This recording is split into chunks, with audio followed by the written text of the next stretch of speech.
Well, I guess you all never expected this one coming, eh? You know what made me want to do this so much? Yesterday, I was at work, and it just popped into my mind. I wonder how long it is since I've done a Blades Life. 2 years, 3 years, something like that. But I looked on it. It's been 5 years since I've done a Blades Life. 5 fucking years. It's mad how fast time goes nowadays, you know. I thought, you know what? I've got a day off. Why not just fucking do it? Forgive me for the way I look right now. I look horrendous. Not very well, chaps. Got the flu. I've had it for a few days now. And I feel sorry for every other man that's also got it because it's fucking awful. God, I can't eat. Oh, God. Anyway, on with the show, eh? Now, if you're fans of the channel, you'll know I've not done Blades Life for an awfully long time. As I said earlier, 5 fucking years. Now, I will admit here and now that this Blades Life probably won't be as good as the old ones used to be. The only thing that will be better than the old ones will be myself. Recently, I've looked back on a lot of my old videos. My God, I never used to have confidence talking in front of a camera. I used to sound like an MP. In terms of our opponents today, though, they're a bit of an unpredictable side, aren't they? Bristol tend to stay towards the top end of the back end of the championship, if you know what I mean. And then, all of a sudden, out of nowhere, they always tend to be in the race for the playoffs. And that's the same again this season. They've got a bunch of players that aren't really the best, but they always manage to pull together and get results out of teams that you can't necessarily always get a result out of. Hoping that's not the case today, though. We should be comfortable winners in the end. Knowing Sheffield United, we will make it extremely difficult for ourselves, like we always do. So I'm predicting we'll miss a ton of chances and probably grab scrappy 1-0 win as we always do. Typical Chris Wilder fashion. But at this stage in the season, you'll take anything for a win. And in the end, performances don't really matter as long as you get the win. In terms of us, now, no doubt our season has been nothing short of spectacular. The turnaround we've made in terms of getting rid of the players we needed to get rid of and bringing in players that we needed to bring in to be where we are. Harrison Burrows and Tyrese Campbell, for example. Tyrese Campbell is arguably one of the best strikers in the championship right now. And what do you know? 2 seconds later, we're in Sheffield. Wish time could flow that quick sometimes. Anyway, so I've literally just got here to Sheffield, which just happens to be the same 2 miles that I have to walk to the ground every single time I come here. Fuck knows why I do it. Just seeing the team sheet, and from my point of view, it's quite a strong one. Be nice to see what Rob Holding does alongside Jack Robinson. Beck also seems to be pouring in a shift and half every single time he plays as well lately. Be good to see what Campbell does. I really want him to score, man. I want either him or Brereton Diaz to score. But as long as we get the win, that's all that matters. But from my point of view, a pretty strong team sheet. Not looked at the subs yet. But no, it looks like a pretty strong squad. Let's hope we get the typical Chris Wilder fashion 1-0 win, eh? Right, just had time to have a quick look at the team sheet again. It seems as Sousa's not playing. Palmer is on the bench though, and unbelievably, probably making himself look like a bit of a dick here. Looks like Moore's back on the bench as well. I'm not sure if that's the first time he's been on bench for a while. I'm not surprised Danel's been dropped. Need a bit of a change up. I know they were a clean sheet last time, but it'd be nice to see what Rob Holding does. From my point of view, it looks like quite a strong lineup and a strong bench as well, which is always promising. It's just hope during the game he makes the right decisions to bring people on and that. Yeah, let's see.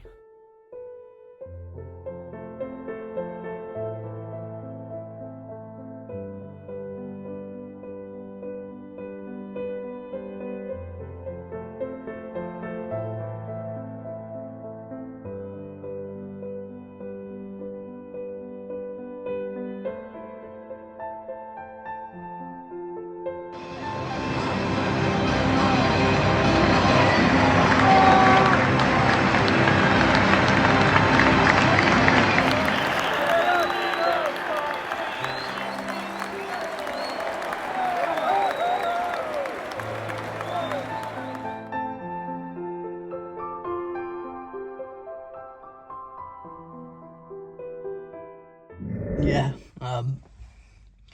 it's the 3rd of May today, nearly 2 months after the match I went to. Today is the day of the second leg of the playoff semi-final against the same team, and I must say,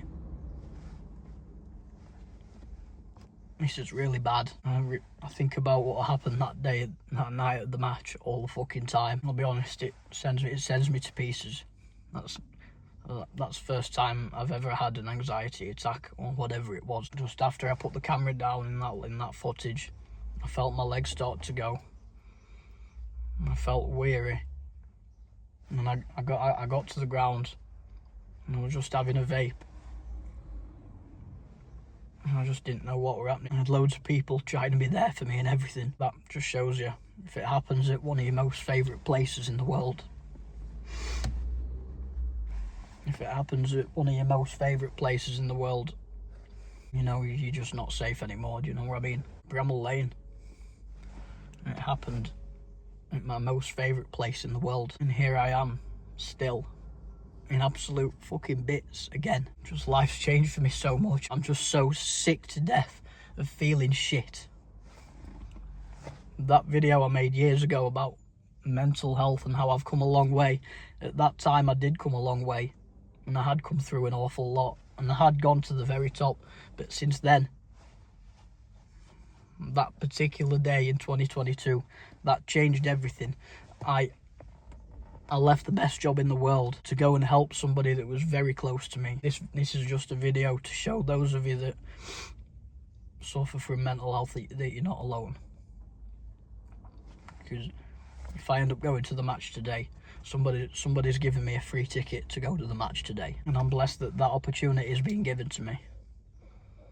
And I don't know if I can do that, because I'm a mess right now. If I was a mess on that day, then I don't know what the fuck I'm going to be doing later on. We'll keep posting videos. In terms of an anxiety attack, you know when you feel it, because all you do is panic,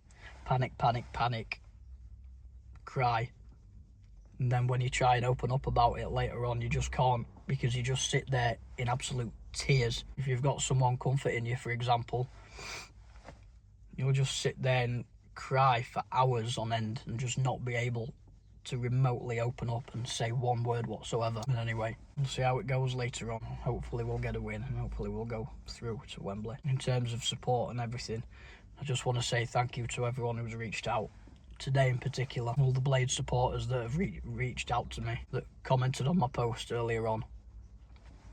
I just want to say thank you. I know it sounds petty and stupid,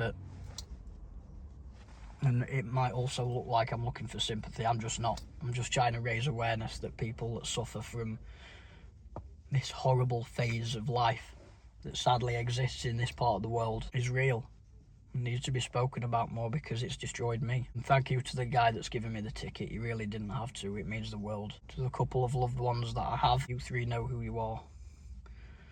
Thank you. And I love you all the world. And I promise I will get back on track, and I will get back to the top. Until then, thank you for watching. I'll see you soon.